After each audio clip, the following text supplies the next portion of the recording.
Arnheim understood, sound and sense do not necessarily coincide in the mind of the listener. The word first comes to us as a sound enveloped by other sounds.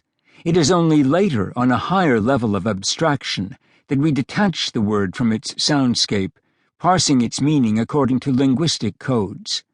For a brief moment, though, the spoken word and its noise are fused, merged in what Arnheim calls a sensuous unity, exterior to language. The oral world consists of sounds and noises. We are inclined to give the first place in this world to the spoken word. We must not forget, however, especially when we are dealing with art, that mere sound has a more direct and powerful effect than the word.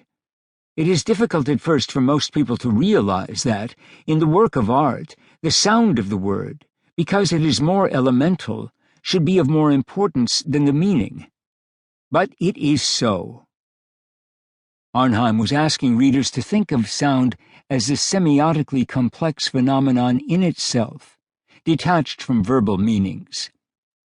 As a statement about art, advancing the priority of sound over the law of meaning was consistent with avant-garde ideas, such as those associated with Luigi Russolo's noise art, F.T. Marinetti's Brutism, Dada's sound poetry, Antonin Artaud's Theatre of Cruelty, and Pierre Schaeffer's Musique concrète, even if it was not very amenable to an emergent radio industry that saw its future in the economics of sponsorship.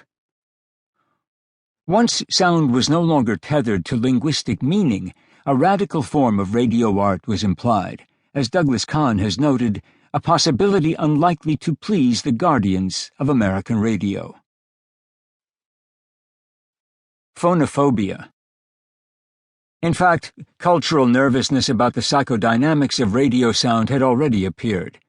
The worry was that if sound did not always coincide with meaning, then listeners might stray from radio's message. This anxiety was an early concern of radio research. As Hadley Cantrell and Gordon W. Allport wrote in 1935, when Americans became mesmerized by a technology that exalted the auditory sense above all others, the sound of radio could become a source of distraction, interfering with chores and activities and even disrupting the content of radio itself, leaving programs half-heard. Americans did housework, handicrafts, and farm work with the radio on. They drank, smoked, embroidered, talked, danced, played bridge, did homework, and made meals against the backdrop of daily broadcasts, presumably inattentively. The problem of the distracted listener surfaced as a pressing theme in American public discourse during the 1930s, much the way Internet surfing worries today's cultural elite. Educators and reformers lamented that listeners were not giving radio programming their undivided attention. Surveys indicated that many Americans simply did not focus on radio shows. Young people in particular, it was thought, lacked sufficient concentration to give radio its proper due, failing to listen with discerning interest to radio's speaking voices and their messages. Without greater attentiveness, reformers feared, American listeners would lose their critical edge, becoming more passive, even lazy. To avoid bad habits, listeners were advised to consult with network guides in newspapers so as to make more deliberate programming choices. They were encouraged to organize attentiveness groups, and it was even suggested that intelligent listening habits be taught in the schools. In the view of the cultural elite, Americans were experiencing what I would describe as a kind of acoustic drift, straying from radio's message. If this was true, the cause was not so much that their minds were elsewhere, but that, as Arnheim noted, it was the nature of sound to stray from the work of meaning.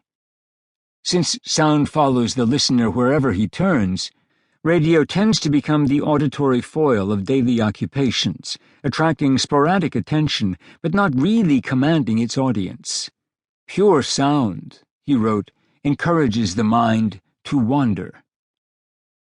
America's cultural elite may have had radio's socio-economic influence in mind when preaching against distracted listening, but the logocentric assumptions they brought to the medium, especially the assumption that radio's form should always be inseparable from